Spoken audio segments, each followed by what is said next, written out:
नील हम नीला मछिया हो जान सन से बोली जय भीम की मछिया हो जान सन से बोली जय भीम की मछिया हो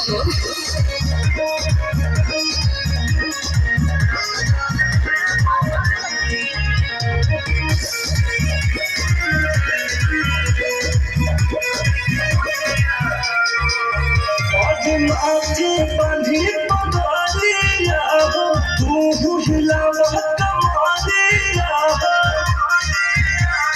हाय सुना पूरा जुटल बाटे गाँव आज हो पिया कैसे नाची लागत बेलाज हो आज कतर कतर कत बाबा के ऊपर जे लगा दी दोसिया हो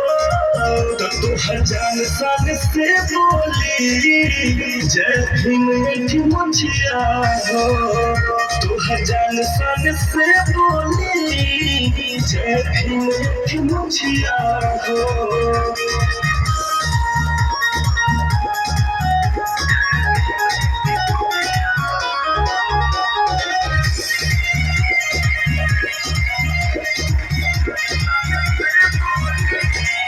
हम भीम दीवाना हो जाने दुनिया जमाना हो बाबा बहुजन समाज के जान हवे अरे हमन के खातिर भगवान हवे और माही मन जीत समिति ही उड़ाई राजा सबके खुशिया हो जान सन से बोली जय भीम की मछिया हो